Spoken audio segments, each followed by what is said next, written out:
बिस्मिल्लाहिर्रहमानिर्रहीम। नाज़रीन इकराम, आज की दास्तान बैतुल मक़दस के फ़ातिह सुल्तान सलाहुद्दीन अय्यूबी की ज़िंदगी पर मबनी है। सुल्तान सलाहुद्दीन अय्यूबी मिस्र में कायम होने वाली अय्यूबी हुकूमत के बानी थे। आप 1137 ईस्वी में पैदा हुए। आपके वालिद अंजुमुद्दीन और चचा शेर खू इराक के हुक्मरान नूरुद्दीन ज़ंगी के आला अफसर थे। नाज़रीन इकराम, सलाहुद्दीन अय्यूबी ने इब्तदाई तालीम दमिश्क में हासिल की। जब ज़रा बड़े हुए तो बाप और चचा की तरह आप भी बादशाह के दरबार में काम करने लगे। 1164 ईस्वी में सुल्तान नूरुद्दीन ज़ंगी की तरफ से मिस्र भेजी गई मुहिम में सुल्तान सलाहुद्दीन अय्यूबी भी अपने चचा के हमरा थे। नाज़रीन इकराम, मिस्र की फतह के बाद बादशाह ने शेरकू को मिस्र में अपना वज़ीर मुकर्रर कर दिया। शेरकू के इंतकाल पर बादशाह ने सलाहुद्दीन अय्यूबी को अपना वज़ीर मुकर्रर किया। सुल्तान नूरुद्दीन ज़ंगी की वफात के बाद उसका बेटा तख्त नशी हुआ, लेकिन वो हालात को काबू में ना रख सका, जिससे अफरा तफरी फैल गई। इस मौके पर सुल्तान सलाहुद्दीन अय्यूबी ने सुल्तान को मसूल करके मिस्र में अपनी हुकूमत कायम कर ली। इसके बाद उन्होंने शाम, यमन और हिजाज वगैरह के इलाके फतह करके अपनी हुकूमत में शामिल कर लिए। नाज़रीन इकराम, सुल्तान सलाहुद्दीन अय्यूबी ने जिस ज़माने में मिस्र में अपनी हुकूमत कायम की थी, वो मुसलमानों की सियासी अबतरी का ज़माना था। मुसलमान हुक्मरान आपस में लड़ते झगड़ते रहते थे, जिससे इनकी ताकत कमज़ोर हो गई थी। इससे इनकी हमसाया ईसाई हुकूमत के हौसले बहुत बढ़ गए थे। उन्होंने मुसलमानों के कई इलाकों और शहरों पर कब्जा कर लिया था। इन शहरों में बैतुल मक़दस भी शामिल था, जो 500 साल तक मुसलमानों के कब्जे में रहा था।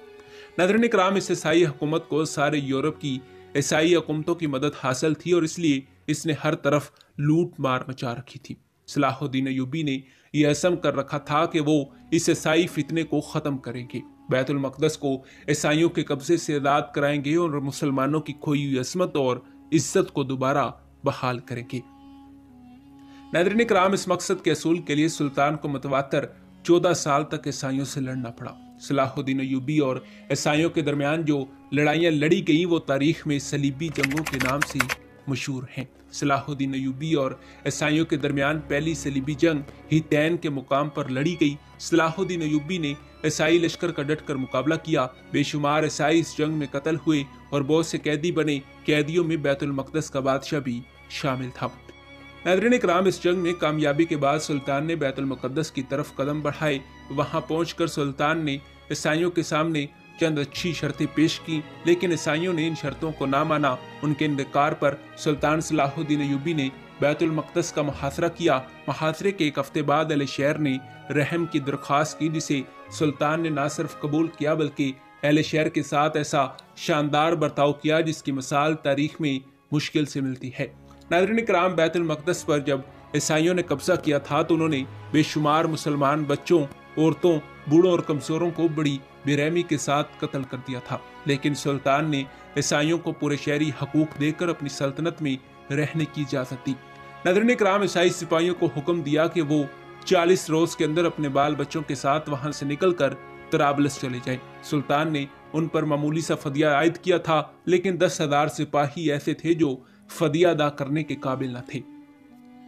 नाज़रीन इकराम, सुल्तान ने ऐसे गरीब सिपाहियों और इनके बाल बच्चों का फदिया अपने पास से अदा करके उन्हें वहां से जाने की इजाजत दे दी और हजारों का फदिया माफ कर दिया। इस तरह बैतुल मुक़द्दस को बगैर किसी कत्लेआम और लूट मार के एक बार फिर ईसाइयों के कब्जे से आज़ाद करा लिया गया। नाज़रीन इकराम, बैतुल मुक़द्दस पर मुसलमानों के कब्जे से सारे यूरोप में एक हंगामा बर्पा हो गया। ईसाई पादरियों ने अवाम व खवास को तीसरी सलीबी जंग के लिए उभारना शुरू कर दिया और बैतुल मुक़द्दस पर कब्जे के लिए जबरदस्त लश्कर तैयार किया। नाज़रीन इकराम, इस लश्कर में यूरोप के 3 बादशाह, इंग्लिस्तान के रिचर्ड, फ्रांस के फिलिप और जर्मनी के फेडरक भी शामिल थे। यह अजीम ईसाई लश्कर शाम पर हमलावर हुआ। इनकी बर्री और बहरी अफवाज ने हर तरफ से शहर अका का मुहासरा कर लिया। सुल्तान ने बड़ी बहादुरी और दलेरी से इस लश्कर का मुकाबला किया और कई मरतबा इनको शिकस्त भी दी। सुल्तान ने खलीफा बगदाद से भी इमदाद तलब की, लेकिन किसी भी मुसलमान हुक्मरान की तरफ से सुल्तान को मदद ना मिल सकी। वो तनहा 2 साल तक पूरे यूरोप की अफवाज का मुकाबला करते रहे। 2 साल की शदीद मुहासरे के बाद सुल्तान इस शहर पर अकाए शहर ईसाइयों के हवाले करने पर रजामंद हुए कि ईसाई फदिया लेकर तमाम लोगों को अमान दे थे।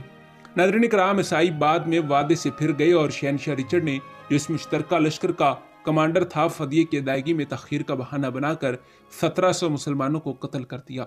अक्का की फतह के बाद सलीबी लश्कर ने बैतुल मुक़द्दस का रुख किया, लेकिन यहाँ उसे नाकामी का मुंह देखना पड़ा। यह लश्कर जब बैतुल मुक़द्दस को फतह ना कर सका तो सुलह करके वापस चला गया। इस जंग के खात्मे के थोड़े अरसे बाद सुल्तान सलाहुद्दीन अय्यूबी का इंतकाल हो गया। उनको दिमश्क में जामे मस्जिद वलीद के करीब दफन किया गया। आज भी उनका मज़ार वहाँ मौजूद है। नाज़रीन किराम, सुल्तान बहुत ही आला किरदार और इखलाक के मालिक थे। वो एक अजीम फातेह, बहादुर और निडर सिपाही थे। अदल इंसाफ, रहमदिली, फ्याजी और इल्म दोस्ती भी बेमिसाल थे। सलीबी जंगों के ज़माने में एक मरतबा कोई मुसलमान सिपाही ईसाई फौज से एक दूध पीते बच्चे को उठा लाया। बच्चे की माँ रोती हुई सुल्तान के पास आई और अपने बच्चे की वापसी के लिए दरख्वास्त की। सुल्तान एक बेकरार माँ का हाल देखकर बेचैन हो गए। उन्होंने मुसलमान लश्कर में बच्चे को तलाश करने का हुक्म दिया। तलाश करने के दौरान मालूम हुआ कि उस बच्चे को लाने वाले शख्स ने बच्चे को फरोख्त कर दिया है। सुल्तान ने रकम अपने पास से अदा करके बच्चे को वापस मंगवा कर माँ के सुपुर्द किया और फिर इस औरत को सवार करा के नहायत इज्जत से रुखसत किया। नाज़रीन किराम, सुल्तान खुद बहुत बहादुर थे और बहादुरों की बड़ी कदर करते थे। एक मरतबा जंग के दौरान शाह इंग्लिस्तान रिचर्ड का घोड़ा जख्मी होकर गिर पड़ा। सुल्तान सलाहुद्दीन अय्यूबी ने यह मंजर देखकर फौरन अपने खादिम के हाथ बेहतरीन अरबी नस्ल का एक घोड़ा रिचर्ड को भेजा। एक मरतबा दौरान जंग रिचर्ड और जर्मनी का शहनशाह फेडरक बीमार हो गए। सुल्तान सलाहुद्दीन अय्यूबी को मालूम हुआ तो इसने इनके लिए बर्फ और ताज़ा फूलों के अलावा कई दूसरी चीजें अरसाल की और बीमार पुरसे की। नाज़रीन किराम, सुल्तान नहायत साबिर और ज़ब्दो बर्दाश्त करने वाले इंसान थे। उनके बेटे इस्माइल का इंतकाल हुआ तो नामाबर उसकी मौत की खबर का खत लेकर आया। सुल्तान ने जब खत खोल कर पढ़ा तो पास मौजूद लोगों में से कोई शख्स भी उनके चेहरे के उतार चढ़ाव से ये ना जान सका कि खत में खुशी की खबर थी या गम की। बाद में लोगों को मालूम हुआ कि खत में सुल्तान के बेटे का इंतकाल था। नाज़रीन किराम, फ्याजी और सखावत में भी सुल्तान बेनसीर थे।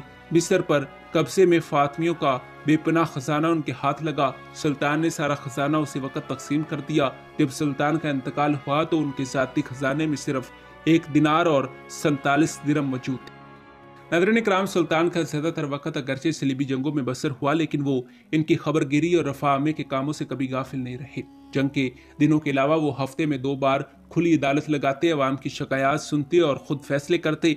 मुजाहिदीन का बहुत ज़्यादा ख्याल रखते। उनको घोड़े, हथियार और खलते देने में हद से गुजर जाते। नाज़रीन किराम, सुल्तान की ज़िंदगी बड़ी सादा थी। नहायत सादा लिबास पहनते, मामूली ग़ज़ा खाते और अल्लाह ताला की ज़ात पर कामिल यकीन रखते थे। नहायत आजिज़ व इंकिसारी के साथ अल्लाह ताला से दुआ मांगते थे। जी हाँ नाज़रीन किराम, यही हमारी आज की वीडियो का मौज़ू था। उम्मीद है कि आपको वीडियो पसंद आई होगी। मिलते हैं ऐसी ही तहकीकी, तारीखी और मालूमाती वीडियो के साथ। तब तक दीजिए इजाज़त। खुदा हाफिज़।